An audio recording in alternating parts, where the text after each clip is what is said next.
This is an American MQ-9 Reaper. It is highly sophisticated aerospace engineering, but it costs $34 million to put one in the air. Compare that to an Iranian Shahed drone. The Shahed is a crude assembly of fiberglass and commercial parts that costs only $10,000 to manufacture. That price gap makes traditional defense nearly impossible. This Patriot missile battery fires interceptor missiles that cost $4 million each. Using a $4 million weapon to stop a $10,000 drone is a quick way to go bankrupt. This is why adversaries are moving towards saturation.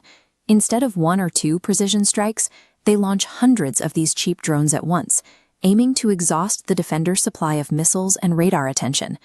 When a military tries to intercept every low-cost drone with an expensive missile, they face a strategic disaster.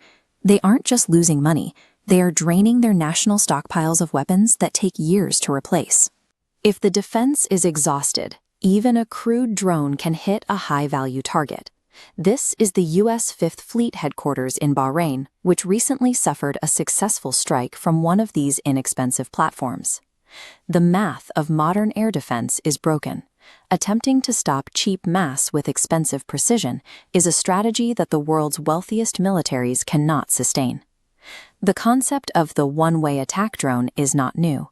It evolved from designs like this Israeli loitering munition, a weapon that can fly over a battlefield for hours before the operator dives it into a target.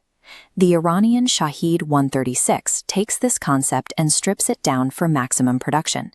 It uses a fiberglass delta wing for simple aerodynamics and relies on civilian global positioning system modules, the same kind found in consumer electronics, for its navigation.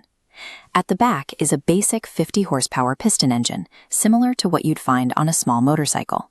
It's slow, but it provides enough endurance to carry a 50-kilogram warhead over a 2,000-kilometer range. These drones lack the precision of a cruise missile, but they compensate with sheer numbers and modular upgrades.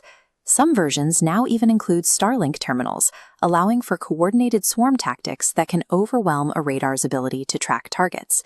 This is a doctrine of cost imposition. These drones are engineered to be lost. Their primary purpose is to force the enemy to spend their air defense budget until they have nothing left to fire. Because the technology is built on good enough commercial components, it spreads easily. Russia has already moved beyond imports, opening a massive factory in Yelabuga to produce thousands of their own domestic variants. Evidence of this mass production is appearing daily. This downed drone was recovered in the Kharkiv region, showing the specialized black coating used to hide these clones during night attacks. In a turn that highlights the value of this design, the U.S. military recently captured an Iranian Shahed, took it apart, and used those blueprints to build their own disposable version. This is the American Lucas drone. The military moved from the project's public unveiling to active combat employment in just 7 months, fielding the system at a cost of only $35,000 per unit. At $35,000, the Lucas is a fraction of the cost of a Tomahawk cruise missile, which can run as high as $2.5 million. The U.S. is now adopting the very tactics used by its adversaries. This rapid replication shows that technological advantage is no longer a one-way street. Advanced militaries are now being forced to learn from and copy the cheaper asymmetric threats they once ignored. With the cost of long-range strikes dropping so low, global powers face a defensive dilemma. Traditional air defense networks were never built to handle this kind of volume. To fix this, the U.S. and its partners are turning to the lessons learned in Ukraine. They are adopting a layered defense strategy designed to protect the budget as much as the target. This is the first layer: mobile fire teams. Ukraine uses standard pickup trucks equipped with heavy machine guns to shoot down low-flying drones using simple lead and gunpowder. By using machine guns for slow-moving drones, defenders can save their multi-million-dollar missiles for the threats they were actually built for, like high-speed ballistic missiles. Ukraine's mobile fire teams showed that defeating a cheap, mass-produced offensive weapon requires an equally cheap, distributed defensive network. The next step in this evolution is the interceptor drone. These are small, incredibly fast quadcopters designed with one job: to chase down and ram into larger drones before they reach their targets. Systems like the Sting and Octopus can fly at over 300 kilometers per hour. They carry small, explosive charges, providing a way to neutralize a $10,000 drone with a $2,000 interceptor.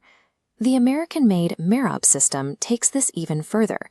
It uses onboard artificial intelligence and image recognition to track targets autonomously, allowing it to work even when the enemy jams GPS signals.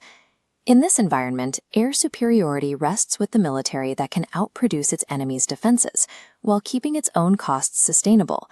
The side that masters the economics of the swarm is the side that will control the sky.